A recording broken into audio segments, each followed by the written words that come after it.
ಎಲ್ಲರಿಗೂ ನಮಸ್ಕಾರ. ಕನ್ನಡ ಕಾವ್ಯ ಸುಧೆ ಯೂಟ್ಯೂಬ್ ವಾಹಿನಿಗೆ ನಿಮಗೆಲ್ಲರಿಗೂ ಆದರದ ಸ್ವಾಗತ ಸುಸ್ವಾಗತ.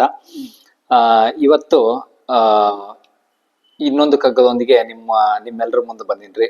ಆ ಕಗ್ಗದೊಳಗೆ DVG ಅವರು ಭಾರಿ ಚಂದಾಗಿ ವರ್ಣಿಸ್ಯಾರ. ಏನಂತಂದ್ರ ಮನುಷ್ಯನ ಸ್ವಭಾವ ಹೆಂಗದ, ಅದು DVG ಅವರ ಮಂಕುತಿಮ್ಮನ ಕಗ್ಗ ಬಹಳ ವರ್ಷದ ಹಿಂದ ಪ್ರಕಟವಾಗಿದ್ರು, ಬಹಳ ವರ್ಷದ ಹಿಂದನೇ ಬಂದಂತಹ ಕೃತಿ ಆಗಿದ್ರೂ ಕೂಡ ಈ 4 ಸಾಲುಗಳು ಅಥವಾ ಈ ಕಗ್ಗ ಮಾತ್ರ ಇತ್ತೀಚೆಗೆ ನಡೀತಿರ್ತಕ್ಕಂಥ ಅಥವಾ ಈಗಿನ ವಿದ್ಯಮಾನಗಳಿಗೆ ಅಥವಾ ಈಗಿನ ಪರಿಸ್ಥಿತಿಗೆ, ಈಗಿನ ದಿನಮಾನಕ್ಕೆ ಭಾರಿ ಅದ್ಭುತವಾಗ್ಯದ ಅಂತಂದು ಹೇಳಿ ನಾನು ಹೇಳ್ಬೋದು. ಆ ಕಗ್ಗ ಹಿಂಗದ್ರಿ, ಆ 4 ಸಾಲುಗಳು ಹಿಂಗವ. ಎದ್ದೆದ್ದು ಬೀಳುತಿಹೆ, ಗುದ್ದಾಡಿ ಸೋಲುತಿಹೆ, ಗದ್ದಲವ ತುಂಬಿ ಪ್ರಸಿದ್ಧನಾಗುತಿಹೆ, ಉದ್ಧರಿಸುವೆನು ಜಗವನ್ನು ಎನ್ನುತಿಹ ಸಖನೆ, ನಿನ್ನುದ್ಧಾರವೆಷ್ಟಾಯ್ತು ಮಂಕುತಿಮ್ಮ. ನೋಡ್ರಿ, ಅಂದ್ರ ಅದ್ಭುತವಾಗಿ ಬರ್ದಾರ್ರಿ. ಅಂದ್ರ ಎಲ್ಲರಿಗೂ ಬಹಳ ಜನರಿಗೆ ಹೇಳಿ ಮಾಡಿಸಿದಂಗದ ಈ ಪದ್ಯ. ಅದು ತುಂಬಾ ದೊಡ್ಡವರು, ನಾವು ಭಾರಿ ದೊಡ್ಡವರು, ನಮಗೆಲ್ಲ ಗೊತ್ತದ, ಅಥವಾ ಈ ಜಗತ್ತನ್ನ ನಾವು ಉದ್ಧಾರ ಮಾಡ್ಲಿಕ್ಕೆ ಹೊಂಟಿವಿ ಅಂತ ಯಾರ್ಯಾರು ಅನ್ಕೊಂಡಾರಲ್ರಿ ಅವ್ರೆಲ್ಲರಿಗೂ ಹೇಳಿ ಮಾಡಿಸ್ದಂಗದ. ಆಮೇಲೆ ಮನುಷ್ಯ ಎಷ್ಟು ಪ್ರಚಾರ ಪ್ರಿಯ, ಆಮೇಲೆ ತಾನೇ ಎಷ್ಟು ಬುದ್ಧಿವಂತ ಅಂತ ಅನ್ಕೊಂಡ ಅಂತವ್ರಿಗೆಲ್ಲ ಚಾಟಿ ಏಟು ಮತ್ತು ಕಿವಿ ಮಾತು ಎರಡು ಕೂಡ. ಈ ಕಗ್ಗದೊಳಗ ನನಗೆ ಇಷ್ಟವಾದಂತಹ ಸಾಲಂದ್ರೆ ಗದ್ದಲವ ತುಂಬಿ ಪ್ರಸಿದ್ಧನಾಗುತಿಹೆ. ನೋಡ್ರಿ, ಎಂತ ಅದ್ಭುತವಾದ ಸಾಲ್ರಿ. ಗದ್ದಲವ ತುಂಬಿ ಪ್ರಸಿದ್ಧನಾಗುತಿಹೆ. ನಾವೆಲ್ಲ ಪ್ರಸಿದ್ಧ ಆಗ್ಲಿಕತ್ತಿದ್ದ ಹೆಂಗ, ನಾವೆಲ್ಲ ಫೇಮಸ್ ಆಗೋದು ಹೆಂಗ ಅಂತಂದ್ರೆ ಗದ್ದಲವ ತುಂಬಿ, ಗದ್ಲ ಮಾಡಿ ಫೇಮಸ್ ಆಗೋದಂತ್ರಿ. ನಾವೆಲ್ಲರೂ ಗದ್ಲ ಮಾಡಿ ಪ್ರಸಿದ್ಧನಾಗೋದಂತ್ರಿ. ಆ ಥರ DVG ಅವ್ರು ಹೇಳ್ತಾರ. ಈ ಕಗ್ಗದ ಭಾವಾರ್ಥವನ್ನು ಸ್ವಲ್ಪ ವಿಸ್ತರಿಸ್ತಾ ಹೋಗೋದಾದ್ರ, ಎದ್ದೆದ್ದು ಬೀಳುತಿಹೆ, ಗುದ್ದಾಡಿ ಸೋಲುತಿಹೆ. ನೋಡ್ರಿ, ಎದ್ದೆದ್ದು ಬೀಳ್ಲಿಕತ್ತೀವಂತ್ರಿ ಅಂದ್ರೆ ಒಂದು ಸರ್ತಿ ಒಂದ್ ಸ್ವಲ್ಪ ಏನೋ ಮೇಲಕ್ಕೆ ಹೋಗಿವೋ ಇಲ್ಲೋ, ಜೀವನ ಮ್ಯಾಲ್ ಬಂದಿವೋ ಇಲ್ಲ, ಎದ್ದೆದ್ದು ಬೀಳುತಿಹೆ, ಮತ್ತೆ ಬೀಳೋದೆ ಕೆಳಗೆ. ಗುದ್ದಾಡಿ ಸೋಲುತಿಹೆ, ಗುದ್ದಾಡೋದು ಸೋಲೋದೆ. ಗುದ್ದಾಡಿ ನಾವೇನು ಗೆಲ್ಲಿಕತ್ತಿಲ್ಲ, ಗುದ್ದಾಡಿ ಸೋಲುತಿಹೆ. ನಾವೆಷ್ಟೇ ಗುದ್ದಾಡಿದ್ರು, ಏನು ತಿಣಕಾಡಿದ್ರು, ಏನೇ ಪ್ರಯತ್ನ ಪಟ್ರು ಮತ್ತೆ ಗುದ್ದಾಡಿ ಸೋಲುತಿಹೆ.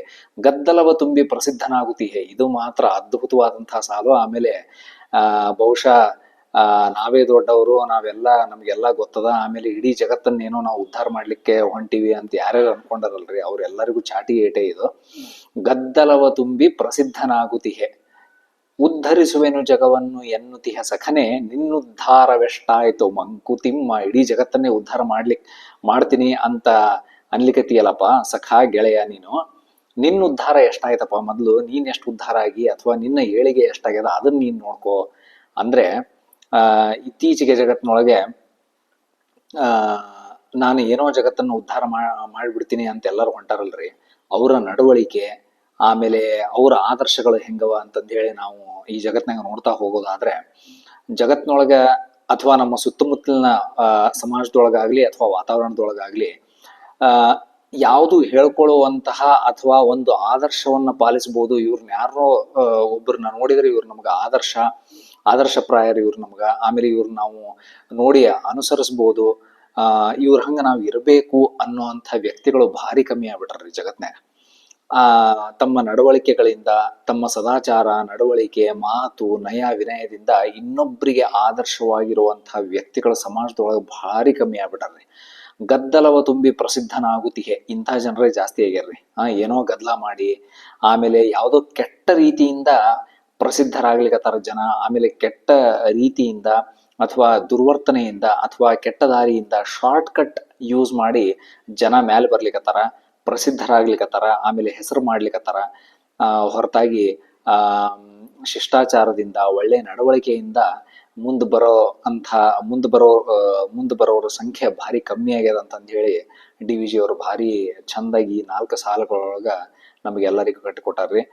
ಕಡೆ ಸಾಲು ನೋಡ್ರಿ, ನಿನ್ನುದ್ಧಾರವೆಷ್ಟಾಯ್ತು ಮಂಕುತಿಮ್ಮ.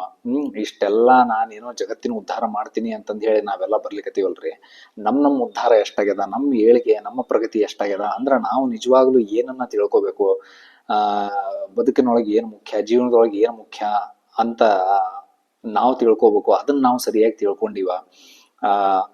ಜೀವನದ ಪ್ರಾಮುಖ್ಯತೆಯನ್ನ, ಆಮೇಲೆ ಜಗತ್ತಿನೊಳಗ ಯಾವುದು ಸರಿ ಯಾವುದು ತಪ್ಪು ಅನ್ನುವಂಥ ವಿವೇಚನೆ ನಮಗಾಗ್ಯದ, ನಾವು ಯಾರ್ಯಾರು ಇಡೀ ಜಗತ್ತನ್ನೇ ಸರಿ ಮಾಡ್ಲಿಕ್ಕೆ ಹೊಂಟಿವಿ, ಉದ್ಧಾರ ಮಾಡ್ಲಿಕ್ಕೆ ಹೊಂಟಿವಿ, ನಾವು ನಮಗೆ ಸರಿಯಾದ ತಿಳುವಳಿಕೆ ಅದನ ಅಂತಂದು ಹೇಳಿ ಡಿ ವಿ ಜಿ ಅವ್ರು ಹೇಳ್ಯಾರ್ರಿ. ಹಂಗಾಗಿ ಈ ಗದ್ದಲವ ತುಂಬಿ ಪ್ರಸಿದ್ಧನಾಗುತ್ತಿಹೆ ಅನ್ನುವಂಥ ನಡವಳಿಕೆಯನ್ನ ಬಿಟ್ಟು ಯಾವುದೋ ಶಾರ್ಟ್ಕಟ್ ಇಂದ ಮ್ಯಾಲೆ ಬರಬೇಕು, ಆಮೇಲೆ ಯಾರಿಗೋ ಇನ್ನೊಬ್ರಿಗೆ ಕೆಟ್ಟದ್ ಮಾಡಿ ನಾವು ಮ್ಯಾಲೆ ಬರಬೇಕು, ಆಮೇಲೆ ಇನ್ನೊಬ್ರಿಗೆ ಯಾವಾಗಿದ್ರು ಇನ್ನೊಬ್ರನ್ನ ತುಳಿಯೋದು, ಇನ್ನೊಬ್ರ ಬಗ್ಗೆ ಕೆಟ್ಟ ಮಾತಾಡೋದು, ಆಮೇಲೆ ಅವರು ಹಂಗ ಅವ್ರು ಹಿಂಗ, ಅವರು ಈ ಹುದ್ದೆಗೆ ಸರಿಯಾದ ವ್ಯಕ್ತಿ ಅಲ್ಲ, ಮತ್ತೊಂದಕ್ಕೆ ಸರಿಯಾದವರಲ್ಲ, ಹೀಗೆ ಏನೇನೋ ಹೇಳೋಕ್ಕಿಂತ ನಾವು ಎಷ್ಟರ ಮಟ್ಟಿಗೆ ಸರಿ ಇದ್ದೀವಿ, ನಾವು ಯಾವ ಹುದ್ದೆಗೆ ಅರ್ಹರು, ಯಾವ ಹುದ್ದೆಗೆ ನಾವು ಅರ್ಹರಲ್ಲ ಅನ್ನೋದನ್ನ ನಾವು ಆತ್ಮವಿಮರ್ಶೆ ಮಾಡ್ಕೊಳ್ಳೋಣ.